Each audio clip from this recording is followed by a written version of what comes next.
Hello student, कैसे हैं आप? आई होप आप अच्छे होंगे। मैं Ajay Kushwaha sir, mathematics study centre में आपका स्वागत करता हूं। आज मैं क्लास 12 का second chapter inverse trigonometry function शुरू करने जा रहा हूं। मैं आपसे रिक्वेस्ट करना चाहता हूं कि यदि मेरे चैनल को आपने सब्सक्राइब अब तक नहीं किया है तो उसको सब्सक्राइब कर लें और बेल आइकन का जो बटन आएगा उसको आप दबा दें, जिससे कि जो भी मैं वीडियो बनाऊं उसका नोटिफिकेशन आप पर तुरंत पहुंच जाए। इसके साथ साथ मेरे वीडियो को लाइक, शेयर और कमेंट अवश्य करें। चलिए हम शुरू कर रहे हैं inverse trigonometry function. Inverse trigonometry function होता है क्या, उसको देखिए। सबसे पहले मैं आपको पिछले चैप्टर में लेकर चलना चाहता हूं। आपको पिछले चैप्टर में मैंने रिलेशन एंड फंक्शन पढ़ाया है, तो मैंने फंक्शन का डेफिनेशन आपको बताया। फंक्शन का definition, types of function, composition of function, इसके बाद इनवर्स ऑफ फंक्शन आपको बताया गया। तो इनवर्स ऑफ फंक्शन में मैंने आपको बताया था कि कोई भी फंक्शन इनवर्स तब एग्जिस्ट करेगा यदि वह 1 1 एंड ऑन 2। यदि कोई फंक्शन 1 1 ऑन 2 है तो वह इनवर्स फंक्शन को एग्जिस्ट करेगा। तो हमें पढ़ना है inverse trigonometric function. Inverse trigonometric function, तो हमारे पास 6 ट्रिग्नोमेट्रिक रेशियो होते हैं। y = sin x, y = cos x, y = tan x, y = cosec x, y = sec x and y = cot x। हमारे पास 6 ट्रिग्नोमेट्री रेशियो होते हैं। हमें ये सबसे पहले ये चेक करना है कि हमारे पास 6 ट्रिग्नोमेट्री जो रेशियो दिए गए हैं, क्या यह 1 1 और ऑन 2 हैं? यदि 1 1 ऑन 2 होंगे तो इनवर्स एग्जिस्ट होगा, यदि 1 1 ऑन 2 नहीं होंगे तो इनवर्स एग्जिस्ट नहीं होगा। तो देखिए, सबसे पहले मैं डिस्कस करने जा रहा हूं y = sin x।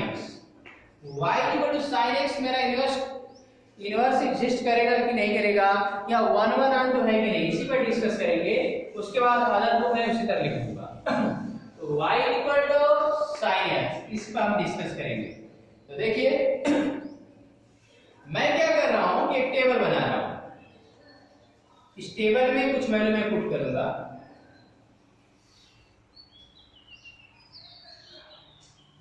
x y 0 30 45 60 90 120 135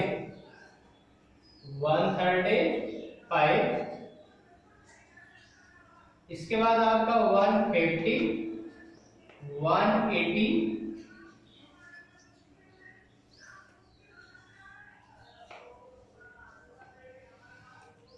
210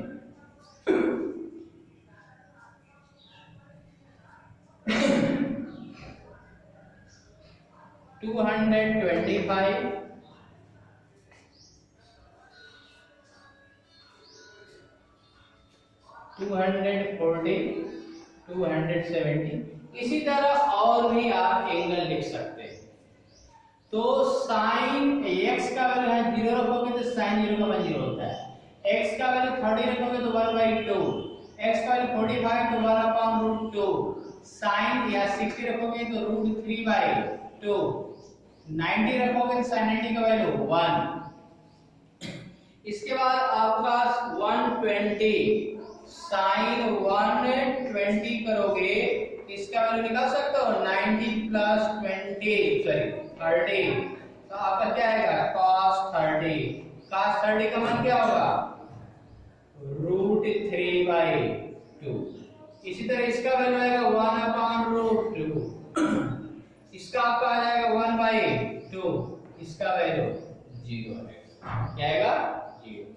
इसी तरह आपका इसमें चलेंगे तो आपका आएगा -1/2।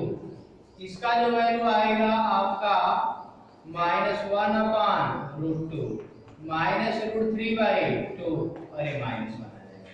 इसी तरह और भी आप आगे चल सकते हैं। 270 के बाद आप 300 ले सकते हैं, 330 ले सकते हैं। 300 आप 315 भी ले सकते हैं, 315 है, 330 है और 360 ले सकते हो। तो आप 300 लोगे तो यहाँ पे 330 रख के देख लो, साइन 330 करोगे, सॉरी 300, ये आपका आएगा साइन 270 प्लस 30 हो जाएगा। तो साइन 270 प्लस 30 यानी माइनस का 30 आएगा और माइनस का 30 का मतलब क्या है, -√3/2 आ जाएगा। ये -√3/2। इसी तरह आप ये 315 करोगे तो 45 हो जाएगा। क्या होगा, 315 करोगे तो 270 में 45 जोड़ोगे तो ये आपका आएगा -45 आ जाएगा। ये आपका आ जाएगा -1/√2। तो -1/√2, ये -1/2 और ये -1 आ जाएगा। ये तो 0 हो जाएगा। क्या होगा, 0। तो आप देख क्या रहे हो, 0, 30, 45, 60, 90 आपका वैल्यू आप बढ़ता जा रहा है। वैल्यू मेरा क्या है, 0, 1/2, 1/√3, √3/2, 1।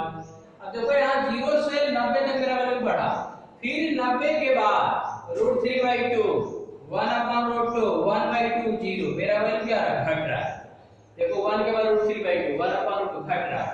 फिर यहाँ से क्या हो रहा है, -1/2, -1/2, -√3/2, यहाँ तक घटा, यहाँ तक क्या हो रहा है, घटा। अब यहाँ से देखो धीरे धीरे क्या है, -1 के बाद -√3/2, फिर माइनस से आपका 1/√2 है, इसके बाद -1/2 0 आ रहा है। तो वैल्यू मेरा धीरे धीरे बढ़ रहा है। लेकिन आप देख क्या रहा है, जो भी वैल्यू मेरा आ रहा है 1 और -1 के बीच ही में आ रहा है सभी वैल्यू। यानी आप यहाँ पे मान लो कि ये मेरा रियल नंबर है का सेट है, आई मेरा क्या है, रियल नंबर का सेट। इसी के अंतर्गत आपका 0, 30, 45, यहाँ से कर लें 0, 30, 45, 60, 90, 120, 135, 150, 180, 200, 10, 225 इसी तरह आएगा। तो आप देखेंगे कि जो वैल्यू रहेगा -1 से +1 के बीच में आएगा। यानी आपका -1 -√3/2 -1/√2 -1/2 0 1/2 1/√2 √3/2 एंड 1। इसी के बीच में मेरा सब वैल्यू आएगा।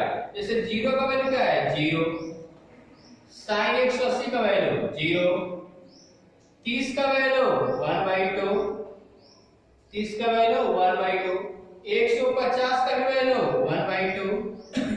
इसके बाद आपका 45 का वैल्यू 1/√2, 1/√2, 135 का वैल्यू भी 1/√2। 60 का लोगे तो 60 का √3/2 यहाँ पे है। और आपका 120 का भी वैल्यू √3/2 है। मैंने आप देखेंगे कि जो भी मेरा वैल्यू आएगा, इस तरह आप नेगेटिव में भी आएंगे, आप देखेंगे कि यहाँ पे जो मेरा फंक्शन आ रहा है ये मिनिमम फंक्शन है। इधर 2 या 2 से अधिक एलिमेंट का इमेज एक ए पे बनेगा। ये मेरा मिनिमम फंक्शन है, जो भी -1 से +1 के ही बीच में बनेगा। तो y sin x जो मेरा फंक्शन है ये आपका मिनिमम फंक्शन बोला जाएगा। क्या बोला जाएगा, मिनिमम फंक्शन। तो हम कह सकते हैं कि मेरा दिया गया फंक्शन ये 1/2 नहीं है। और जब 1/2 नहीं है तो y sin x इनवर्टिबल नहीं है, यानी ये इनवर्स फंक्शन को एग्जिस्ट नहीं करेगा। अब रही बात, मेरे चैप्टर का नाम है इनवर्स ट्रिग्नोमेट्रिक फंक्शन, तो ये इनवर्स एग्जिस्ट कब करेगा। तो अब आप क्या करेंगे कि अब ये मेरा y साइन एक्स जो मेरा फंक्शन है इसमें कुछ कंडीशन अप्लाई करना पड़ेगा, यानी इसके डोमेन को फिक्स करना पड़ेगा। तो मैं अब y equal to sine x के ग्राफ के ऊपर डिस्कस करूंगा। आप पिछले क्लासों में y equal to sine x का ग्राफ आप पढ़े होंगे, तो ग्राफ को देखिए।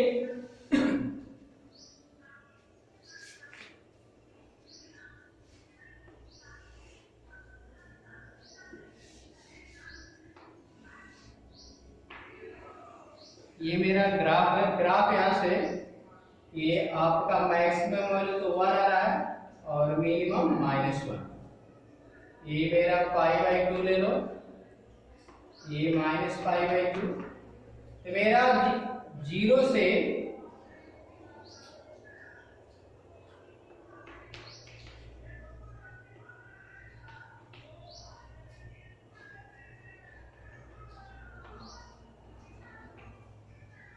तो मेरा यहाँ से ग्राफ स्टार्ट होगा π/2 पे क्या होगा, मैक्सिमम होगा। 1 आ रहा था π/2 पे और आपका पाई पे क्या हो रहा है 0, पाई पे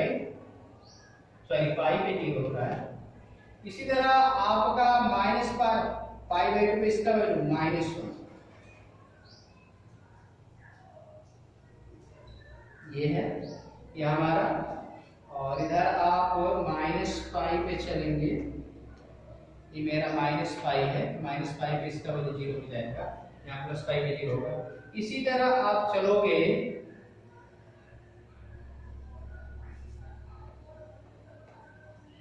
तो ये पाई है, यहाँ से आपको इस तरह लेना पड़ेगा ये।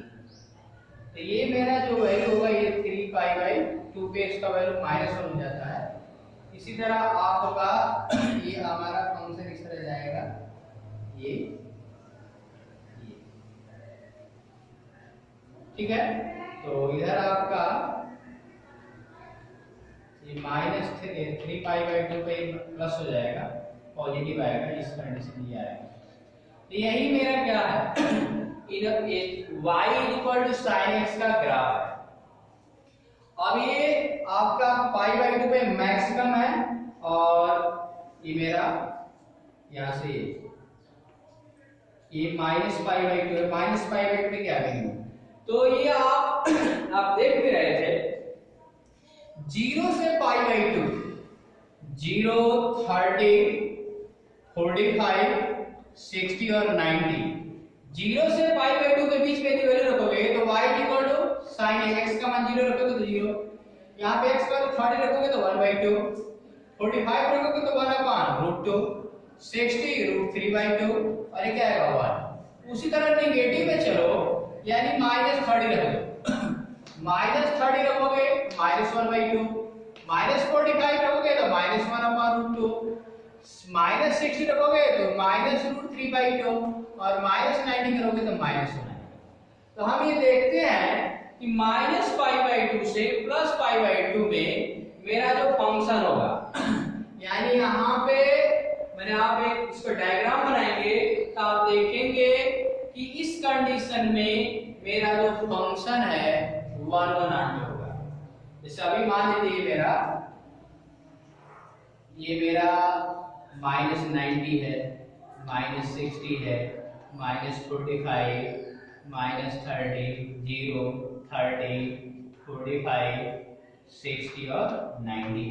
तो यहाँ पे आप देखेंगे कि यहाँ पे जो वैल्यू आएगा ये -1, -√3/2, -1/√2, -1/2, 0, 1/2, 1/√3/1√2, इधर किधर है √3/2 और 1 आएगा।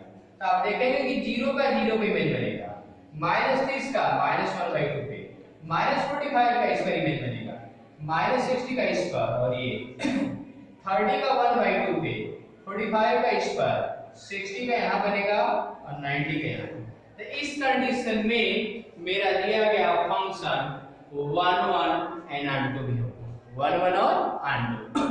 तो हम कह सकते हैं कि y इक्वल टू जो मेरा sin x जो फंक्शन है -π/2 to +π/2 के बीच में मैंने माइनस पाई बाई टू से प्लस पाई बाई टू का डोमेन ले लें तो रेंज क्या आएगा -1 से +1, यानी इस कंडीशन में मेरा दिया गया फंक्शन 1 1 एंड होगा। इसी तरह सभी मैंने और अदर जो हमारे ट्रिग्नोमेट्री फंक्शन है, यानी y = cos x, y = tan x, y = cot x, y = sec x and y = cos x, सभी ट्रिग्नोमेट्री रेशियो में कुछ ना कुछ कंडीशन अप्लाई आपको करना पड़ेगा, तभी हो जाकर 1 1 एंड होंगे। तो उस कंडीशन में हम उस ट्रिग्नोमेट्री फंक्शन का इनवर्स फंक्शन एग्जिस्ट करते हैं। यानी आपसे कोई पूछेगा कि क्या ट्रिग्नोमेट्री फंक्शन 1 1 एंड होते हैं, तो आपका जवाब होगा नो। आपका जवाब क्या होगा? नो। कोई भी मेरा फंक्शन ट्रिग्नोमेट्री फंक्शन 1 1 एंड नहीं होता, वो मिनिमम फंक्शन होता है। 1 1 और एंड बनाने के लिए आपको कंडीशन अप्लाई करना पड़ेगा। जैसे y = sin x -π/2 to +π/2 से -1 और +1 के बीच में आपका दिया गया फंक्शन क्या होगा? 1 1 होगा। ठीक है। इसके बाद इसी तरह आप अदर भी ले सकते हैं। जैसे मान लीजिए मेरा π/2 से 3π/2, ये π/2 से π/2 3π, इस कंडीशन में भी मेरा फंक्शन क्या होगा? 1 1।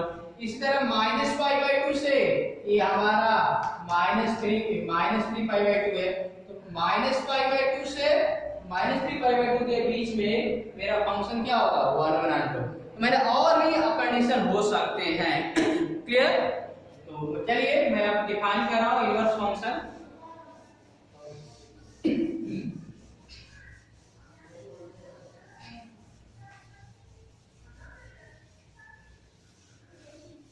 तो हमें बताना है, पढ़ना है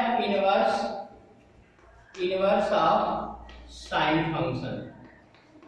इनवर्स ऑफ साइन फंक्शन, तो इनवर्स ऑफ साइन फंक्शन में अभी मैंने बताया y = sin x, ये मेरा फंक्शन 1 1 एंड कब होगा?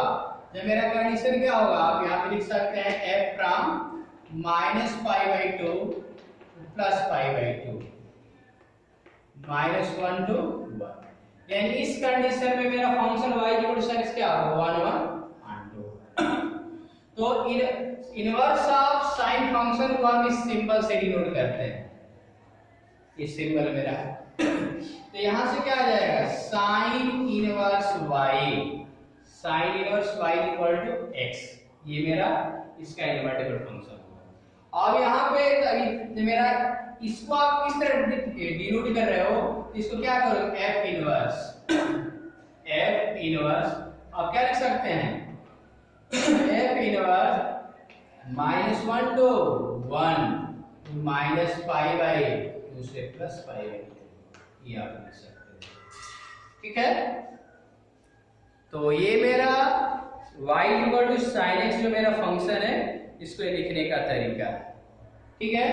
अब इसी तरह आपका y = cos x, y, और इस कंडीशन में देखिए, इस कंडीशन में -π/2 y = sin x का कोई डोमेन पूछेगा तो -π/2 +π/2 को बोलेंगे, एंड रेंज क्या होगा? -1 to +1। sin इनवर्स y, यानी इसका इनवर्स फंक्शन ये है ना x = sin x y, तो इसका जो डोमेन होगा -1 to 1 एंड रेंज -π/2 to π/2। अब हम डिस्कस करेंगे y = cos x, तो y = cos x भी मेरा मिनिमम फंक्शन होता है। ये किस कंडीशन में इनवर्टेबल एग्जिस्ट करेगा? तो यहाँ भी कंडीशन है f such that 0 to π -1 to 1। 0 से पाई के बीच में यदि x का वैल्यू हम पुट करें तो इस कंडीशन में क्या होगा? ये 1 1 एंड होगा। तो यहाँ से भी इसका इनवर्स फंक्शन क्या आएगा? cos इनवर्स y = x, और इसको आप इस तरह डिफाइन कर सकते हैं f inverse such from -1 to 1 0 to π। ये मेरा cos है और ये मेरा क्या है? sin। इसी तरह हम अदर ट्रिग्नोमेट्री रेशियो को डिफाइन कर रहे हैं। y = tan x, तो y equal to tan x, एक इस कंडीशन में आपका 1/8 होगा। यहाँ पर भी π/2 से प्लस -π/2 प्लस ये होगा, स्मॉल ब्रैकेट के बीच होगा। स्मॉल ब्रैकेट के बीच इसलिए हो रहा है कि tan π/2 का वैल्यू इंफिनिटी होता है, तो मीनिंगलेस हो जाएगा। तो -π/2 और +π/2 के बीच में हम क्या करेंगे, इसका वैल्यू लेंगे। तो इस कंडीशन में इसका जो वैल्यू आता है वो रियल आता है, क्या आएगा, real. In y equal to tan x, इसका डोमेन -π/2 +π/2 ले, तो उसका रेंज क्या आएगा, रियल नंबर आएगा। अब यहां से इसका इनवर्स फंक्शन डिफाइन करना होगा, तो tan inverse y equal to x, और इस कंडीशन में आपका फंक्शन कैसे डिफाइन होगा, r -π/2 +π/2। इसी तरह आपका y equal to cot x, ये भी मेरा वेरिएबल फंक्शन है, इसको आप 1/8 बनाएंगे तो इसका भी आपको इसका डोमेन क्या लेना पड़ेगा, 0 to π, और इसका रेंज क्या आएगा, रियल। 0 से π इसलिए लिया जाता है, और भी स्मॉल ब्रैकेट में ही हुआ है, क्योंकि 0 tan 0 का मान 0 होता है, तो काट 0 का वैल्यू सीधे 0 को उल्टा होगा, तो 0 को उल्टा इंफिनिटी होगा। tan π का मान 0 होता है, तो काट पाई करोगे तो इंफिनिटी हो जाएगा, इसलिए 0 और पाई के बीच का वैल्यू लेना, 0 और पाई नहीं लेना है। तो उस कंडीशन में इसका रेंज क्या आएगा, रियल आएगा। यहां से इनवर्स एग्जिस्ट होगा, तो cot inverse y equal to x, f inverse r tends to 0 to π, एक cot है। इसी तरह आपका दो और है, उसको देखिए। मैं आपको ये बता रहा हूं कि इस कंडीशन में 6 ट्रिग्नोमेट्री रेशियो इनवर्स एग्जिस्ट करेंगे। अगला है y equal to sec x, other y equal to cosec x, इन दोनों के बारे में भी डिस्कस करना है। तो sec x देखिए क्या होगा, तो f प्राइम sec x होगा। sec x किस कंडीशन में आपका इनवर्स एग्जिस्ट करेगा, तो यहाँ पर ये 0 to π, और इसमें से आपको माइनस करना, -π/2 करना, क्योंकि देखिए 0 से π के बीच में आपका cos π/2 का मान क्या होता है, 0 होता है।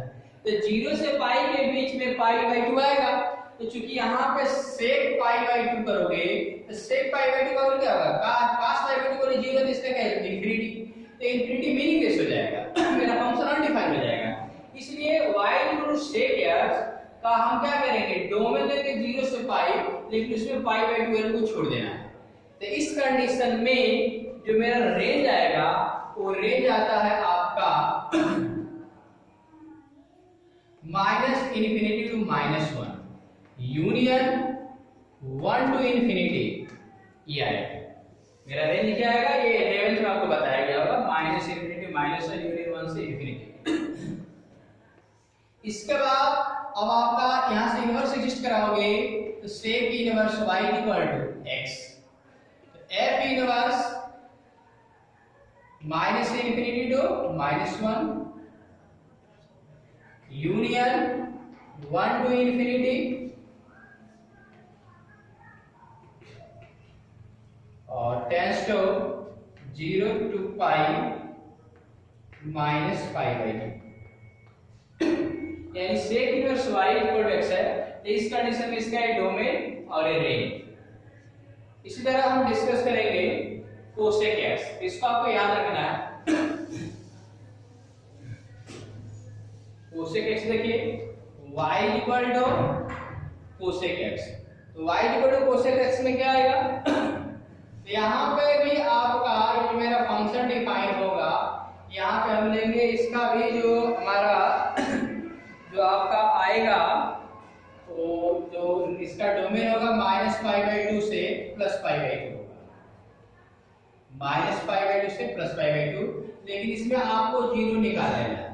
क्यों, क्योंकि ये बताइए sin 0 का मान क्या होता है, 0, तो ये बताओ -π/2 प्लस π/2 के बीच में 0 होगा, तो कोसेक 0 का मान निकाला तो 0 का अपोजिट क्या होगा, इंफिनिटी। तो -π/2 और π/2 के बीच में 0 आएगा, इसलिए इसमें से 0 को हटा दीजिए, क्योंकि 0 लेंगे तो अनडिफाइंड मेरा फंक्शन हो जाएगा। और इस कंडीशन में इसका जो रेंज आएगा वो आपका -∞ टू -1 होगा, यूनियन 1 टू इंफिनिटी। तो इसका इस कंडीशन में मेरा फंक्शन 1 और 2 हो जाएगा, यहां से इनवर्स एग्जिस्ट करेगा, तो कोसेक इनवर्स y = x। और इस कंडीशन में f इनवर्स को आप कैसे डिफाइन करेंगे, -∞ to 1 union 1 to infinity tends to -π/2 से +π/2 लेंगे, और इसमें से आप माइनस क्या करोगे, डालोगे। तो इस कंडीशन में मेरा क्या होगा, इनवर्स एग्जिस्ट करेगा।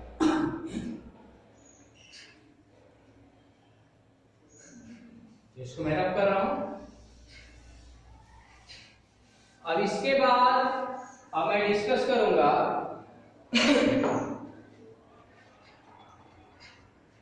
अब आपका इस्तेमाल है कि sign inverse sign x, sign inverse sign x, cos inverse cos x, tan inverse tan x, cot inverse cot x, sec inverse sec x and cosec inverse cosec x। इसका value क्या होगा, देखिए। तो साइन इनवर्स साइन x, तो यहां पे क्या होगा, sine inverse sine sine cancel होकर x आ जाएगा, cos से cos x, सबका वैल्यू x ही है। लेकिन यहाँ पे साइन इनवर्स साइन x है, तो x का वैल्यू किसके अंदर, x बिलोंग्स -π/2 प्लस π/2 ये होगा, क्योंकि आप ये बताओ y sine inverse x sine inverse y = x करते हो, तो इस कंडीशन में मेरा डोमेन क्या होता है, -1 से +1 और रेंज -π/2 से +π/2 होता है। तो यहाँ पे साइन इनवर्स साइन x है, तो ये जो x आएगा उसका -π/2 से π/2, यानी जो इनवर्स यहाँ सभी इनवर्स में लिखा गया है, sine inverse cos tan cot sec, और तो इनवर्स फंक्शन का जो रेंज आ रहा है उसी में मेरे एग्जिस्ट करना चाहिए x का वैल्यू।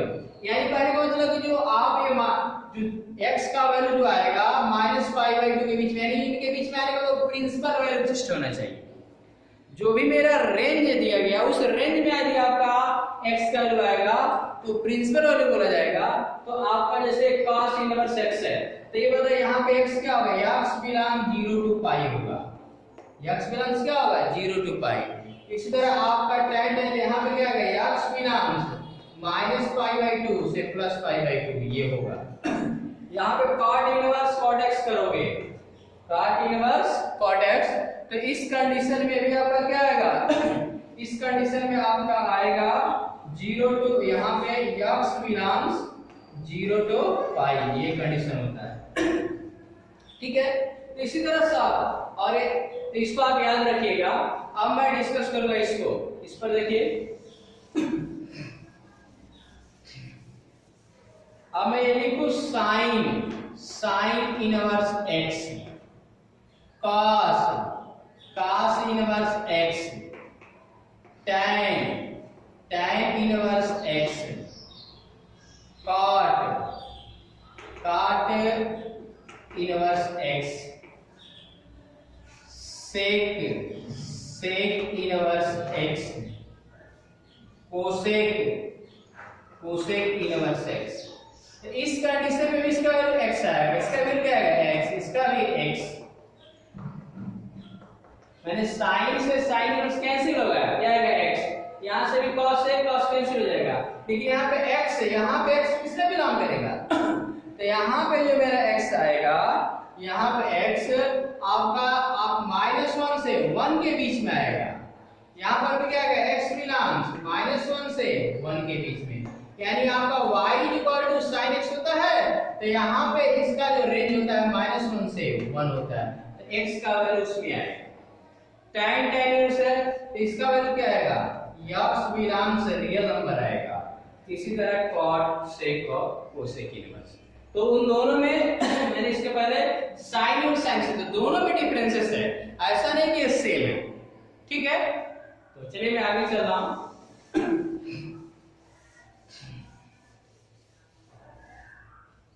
तो मैं एक क्वेश्चन बताकर अपना वीडियो बंद करूंगा। मैं बात करूं find the principal value, find the principal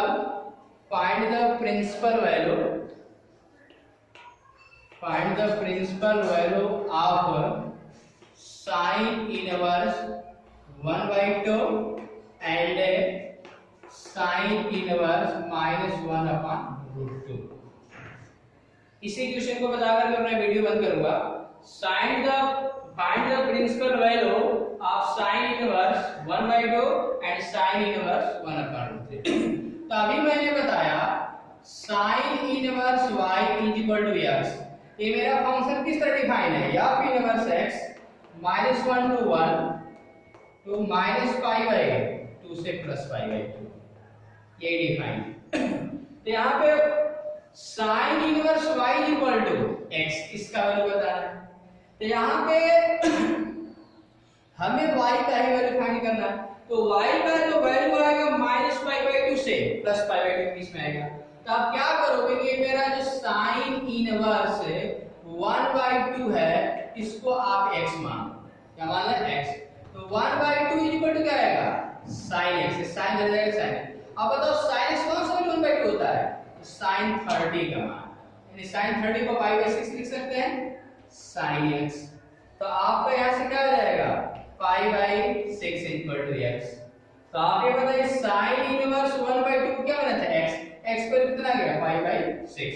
तो आप लिख सकते हैं principal value of sin inverse 1/2 = π/6, ये मेरा प्रिंसिपल वैल्यू हुआ। मैंने ये जो प्रिंसिपल वैल्यू आ रहा है π/6 -π/2 +π/2 के बीच में आना चाहिए, यदि इससे बाहर जा रहा है तो प्रिंसिपल वैल्यू नहीं होगा। नेक्स्ट देखिए, इसका sin इनवर्स -1/√2 है, इसका भी आपको प्रिंसिपल वैल्यू फाइंड करना है, तो इसको भी x मान लोगे, तो -1/√2 = क्या आएगा, sin x, sin इनवर्स को करके जाएगा sin x हो जाएगा। अब ये बताओ -1/√2 किसका मान होता है, तो माइनस को दिमाग से हटा दो, 1/√2 किसका लेते हो, sin 45 का, तो sin 45 को π/4 लिखते हैं, sin x लिख सकते हो। अब यहां से बताओ ये फार्मूला होता है sin - θ = -sin θ, होता है नहीं होता, ये देखो -sin π/4 है, -sin θ है, इसको क्या लिखा जा सकता है, sin -π/4 = sin x। यहां से क्या आ जाएगा, दोनों तरफ से sin हटा दो, तो -π/4 = x। तो sin इनवर्स -1/√2 को आपने क्या कंसीडर किया था, x, और x का क्या आ गया, -π/4। तो principal value of sin inverse -1/√2 = -π/4। I hope आपको ये क्वेश्चन समझ में आ गया होगा। मैं नेक्स्ट वीडियो में अदर फार्मूलों का डेरिवेशन और एक्सरसाइज सॉल्व किया जाएगा।